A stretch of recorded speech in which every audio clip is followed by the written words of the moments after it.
Hello viewers, welcome to filmi craft. நான் உங்கள் அருண். இந்த எபிசோடில் நம்ம ஒரு செமையான படத்தை பார்க்க போகிறோம். அப்படி என்ன சார் படம் அப்படின்னு கேட்டிங்கன்னா, 2024 ஒரு பாலிஷ் க்ரைம் த்ரில்லர் படமாக ரீசெண்டாக வெளியான colours of evil red.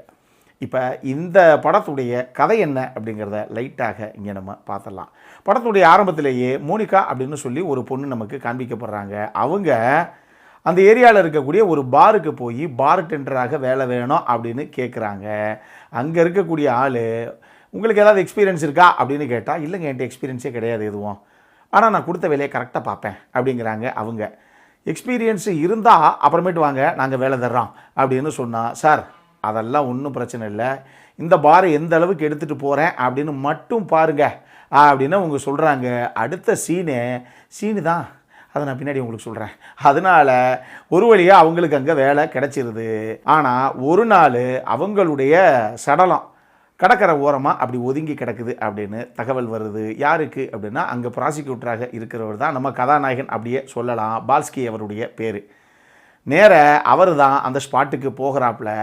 Police team எல்லாம் வந்து தேவையான இன்ஃபர்மேஷன்லாம் எடுத்து எல்லாம் ஃபொரன்சிக் டீம் எல்லாம் வந்து எல்லாத்தையும் கலெக்ட் பண்ணதுக்கப்புறம், ஆமாம் இது என்ன வந்து நிர்வாணமாக அந்த சடலம் கிடக்குது, அது மல்லா கிடக்குது, அந்த பக்கம் திருப்பி போடுங்க, முதல்ல ஆள் யாருன்னு பார்த்தீங்களா நீங்கள், ஏன்னா வீட்டுக்கு தகவல் கொடுக்கணுமா இல்லையா அப்படின்னு சொல்லி தலைகுப்புற அந்த பிணத்தை பிரட்டி போட்டதுக்கப்புறம் தான் தெரியுது அது அந்த படத்துடைய ஆரம்பத்தில் காண்பிக்கப்பட்ட அந்த மோனிகா பொண்ணு.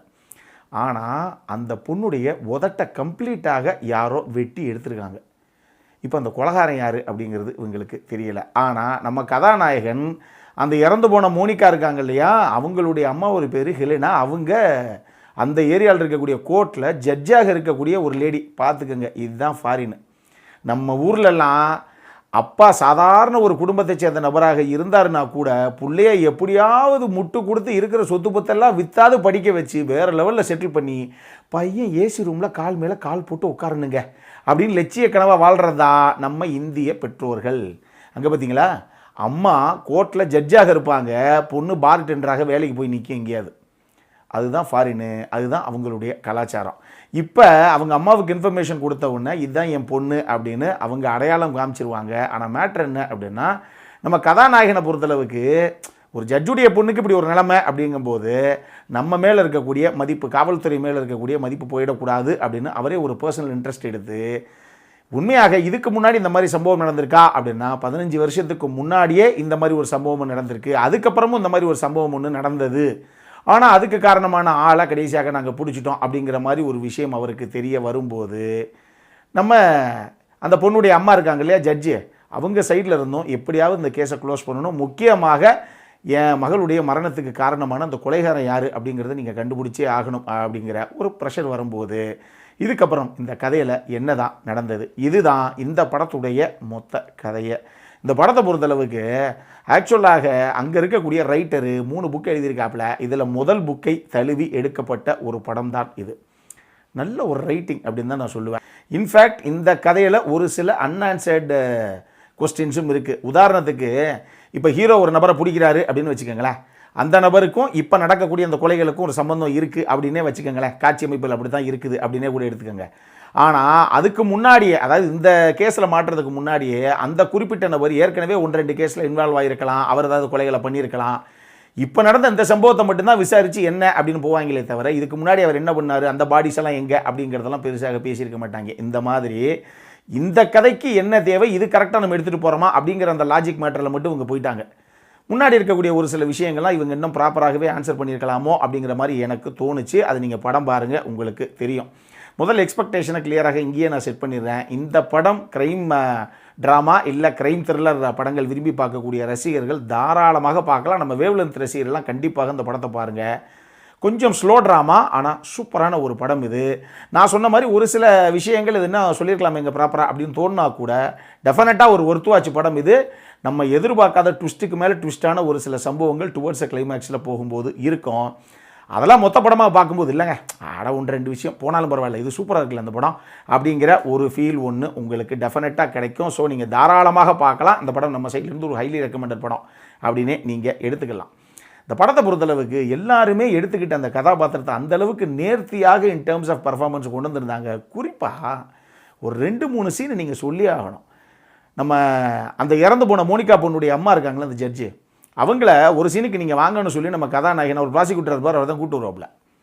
இப்போ அவங்க என்ன இருந்தாலும் தான் ஒரு பெண் இல்லையா, அவங்க வரும்போது லிப்ஸ்டிக் எல்லாம் போட்டுட்டு அப்படி கார் எடுத்துகிட்டு வருவாங்க. வந்தால் கடைசியாக இல்லை ஒரு பெண்ணுடைய சடலம் கிடச்சிருக்கு, நீங்கள் கொஞ்சம் அடையாளம் கேட்டுங்க உங்கள் பொண்ணான்னு அப்படின்னு சொல்லும்போது அவங்களுக்கு எப்படி பிஹேவ் பண்ணுறதுனே தெரியாது. ஆனால் அங்கே வந்து அந்த பொண்ணை பார்த்துட்டு நான் சொன்னேன் இல்லையா, அந்த பொண்ணுக்கு உதடே இருக்காது.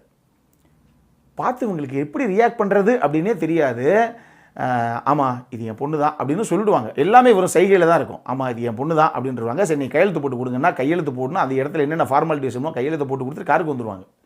விறுவிறுன்னு இறங்கி காருக்கு வந்துடுவாங்க. ஹீரோ நிற்பாங்க பார்த்தா அவங்க மாதிரி போயிடுவாங்க.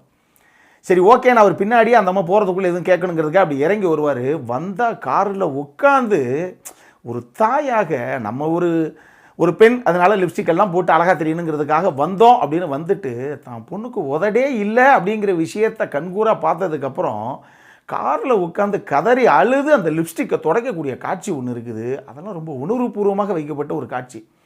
அந்த சீன் வைக்கணுங்கிற அவசியமே கிடையாது இந்த படத்துக்கு. ஆனால் அந்த சீனை வச்சதுனால தான் பொண்ணு மேலே எவ்வளோ உயிரே வச்சிருக்கக்கூடிய ஒரு அம்மா கதாபாத்திரம் இது அப்படிங்கிற அந்த ஒரு ஃபீலே நமக்கு கிடைச்சது. அது ரொம்ப சூப்பர்பான ஒரு போர்ட்ரேயில், அது நீங்கள் பாருங்கள். அதே மாதிரியே அடுத்த ஷாட்டாக நேராக அந்த இறந்து போன பொண்ணுக்கு ஒரு டாப் ஆங்கிள் க்ளோஸ்அப் பொண்ணு வச்சுருப்பாப்புல சினிமோட்டோகிராஃபரு. அந்த சடலத்துக்கு, அந்த உதடே இல்லாத அந்த சடலத்துக்கு அப்படி க்ளோஸ்அப் பொண்ணு மேலே டாப் ஆங்கிள் வச்சுருப்பாரு. செம்மையான ஒரு ஃப்ரேமிங் அது. அப்படியே ஒரு மாதிரி என்ன சொல்கிறது, புல்லரிக்க ஆரம்பிச்சிடும். செம்ம வந்து ஒரு மிரட்சியான ஒரு காட்சி அது, அந்த பதிவே அவ்வளோ சூப்பராக இருக்கும். அதே மாதிரி இதே ஜட்ஜி ஹீரோ கிட்ட ஒரு சீனில் உங்கள் பொண்ணுடைய பேர் என்ன அப்படிங்கும்போது ஒரு பேர் சொல்லுவார். அதை நீங்கள் படத்தை பார்த்துக்கோங்க. உடனே அவங்க பார்த்துட்டு தயவு செஞ்சு உங்கள் பொண்ணை கடைசியாக ஒரு தடவை ஹக் பண்ணிக்கோங்க, அவளை சேஃபாக பார்த்துக்கோங்க அப்படின்னு சொல்லி ஒரு வார்த்தை ஒன்று சொல்லுவாங்க. அது ஏங்கிறது டுவர்ட்ஸ் கிளைமேக்ஸில் வரும் அந்த சீனு. அதை நீங்கள் பாருங்கள்.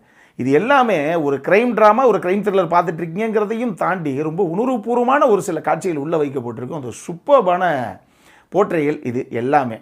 டெக்னிக்கலி டெஃபினட்டாக சவுண்டான ஒரு படம் இது. இந்த கதைக்கு என்ன தேவையோ அந்த அளவுக்கு சினிமோகிராஃபி, மியூசிக்கு, எடிட்டிங்கு அப்படின்னு 3 தரமாக இருக்கும். மியூசிக்கெல்லாம் இந்த கதைக்கு பல இடங்களில் பெரிய வைட்டல் பார்ட்டாக இருந்தது அப்படின்னு நான் சொல்லுவேன். நீங்கள் படம் பாருங்கள், நான் சொல்கிறத விட நீங்கள் பார்க்கும்போது உங்களுக்கு தெரியும். படத்தில் முக்கியமான கதாபாத்திரங்கள் இருக்குது. நம்ம கதாநாயகன், அந்த ஜட்ஜி கேரக்டர், இன்னும் 2-3 கேரக்டர் வரும். அதை நான் சொல்ல விரும்பல. வில்லனாக ஒரு கேரக்டர், வில்லன்னா அதான் சொல்லணே, நான் சொல்ல முடியாது. நீங்கள் பாருங்கள். அந்த கேரக்டருமே பயங்கர ஸ்டப்பானா வேறு மாதிரி, எப்பா மோசமான ஸ்டாட்டிஸ்டியா அப்படிங்கிற மாதிரி ஒரு கேரக்டர் போர்ட்ரேயல் ஒன்று இருக்கும் ஒரு ஆளுக்கு. அதை நீங்கள் படம் பார்த்தே தெரிஞ்சுக்கங்க. ஏன்னா நான் ஒரு சில விஷயங்கள் அங்கே பேச ஆரம்பிச்சேன்னா நிறைய ரிவீல் ஆகிடும். அடல்காரண்டை பொறுத்தளவுக்கு இந்த படத்துக்கும் ஃபேமிலிக்கும் சம்மந்தமே கிடையாது. சீனுக்கு சீன் தான் படத்தில். அதனால் ரேஷன் கார்டு சம்பவ மக்களே இது தயவு செஞ்சு யாரும் பார்த்துடாதீங்க. ரேஷன் கார்டுலேருந்து பேர் எடுத்து விட்ருவாங்க. அப்புறம் என்ன, நான் ஏற்கனவே சொல்லிட்டேன், நம்ம சைடில் ஒரு ஹைலி ரெக்கமெண்டட் படம் தான். சின்ன ஃப்ளாஸ் இருந்தாலும் டெஃபினட்டாக அது ஒரு ஒருத்துவாச்சு கண்டிப்பாக நீங்கள் பார்க்கலாம். நீங்கள் எதிர்பார்க்காத ட்விஸ்ட் அண்ட் டர்ன்ஸ் இந்த கதைக்குள்ளே இருக்குது. முக்கியமாக அந்த கிளைமேக்ஸ் ட்விஸ்ட்டு நிச்சயமாக நம்ம அவ்வளோ ஈஸியாக ப்ரெடிக்ட் பண்ண மாட்டோம். செம்மையான ஒரு சம்பவம் அது. அப்புறம் என்ன, பார்க்கணுங்கிறவங்க சட்டு புட்டுன்னு நைட்டே பார்த்து முடிங்க. இதே மாதிரி இன்னொரு வீடியோவோட அடுத்த முறை உங்களை சந்திக்கிற வரைக்கும் இட்ஸ் அருண் சைனிங் ஆஃப்.